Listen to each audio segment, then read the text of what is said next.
Good morning. Welcome everybody to my sixth, seventh video. I'm not even sure anymore. In any case, what I am sure of is that last time I was talking about the argument from the gradation of things as being particularly important for understanding how our Judeo-Christian concept of God is different from that of some other religions. And I wanted to spend today's video elaborating on that.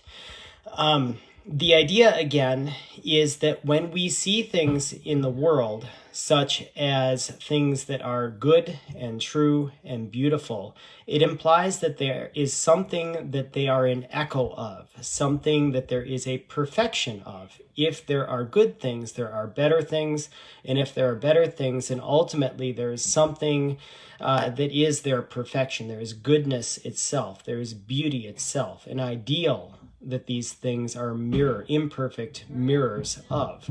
And this source of perfection is what, in Aquinas' language, all men would call God. God is goodness, truth, and beauty, these things that we see echoes of in this world. One of the things that this argument implies is that God is other. He is utterly transcendent. He is not part of the world. And the way this works, as I understand it, is that when something is material, it is lacking something of its ideal, its universal. It is missing something. And if you're talking about goodness and truth and beauty, it cannot be instantiated. It cannot be part of the material world because what is material is necessarily lacking.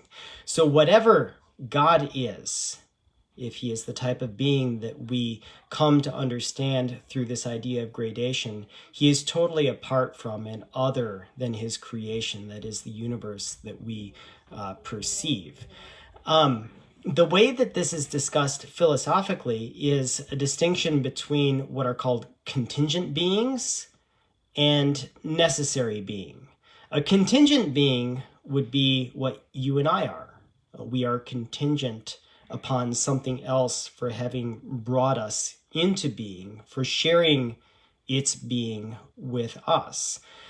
In other words, our essence is to not exist, and something else had to will us into existence, bring us into existence.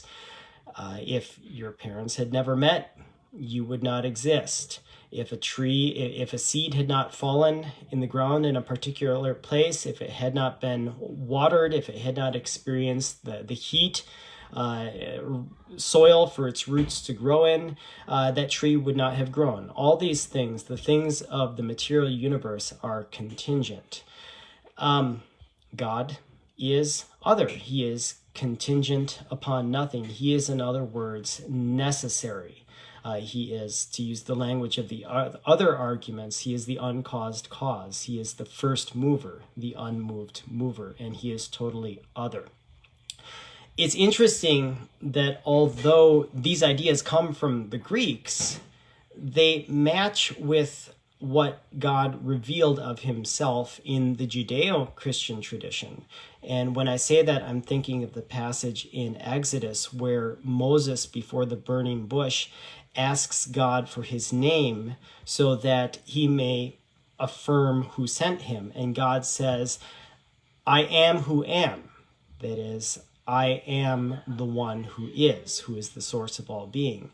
The Jews were not known for their philosophy, but this is how God reveals his name to Moses, and it's a name that the Jews treasure such that they do not even utter it. Yahweh is not uttered by the Jews. They call God Lord. And all of this is a sign of his otherness, his transcendence as well. Note that this already starts to exclude some world religions as being the true religion. Remember, I am ultimately arguing for my belief in the Catholic faith.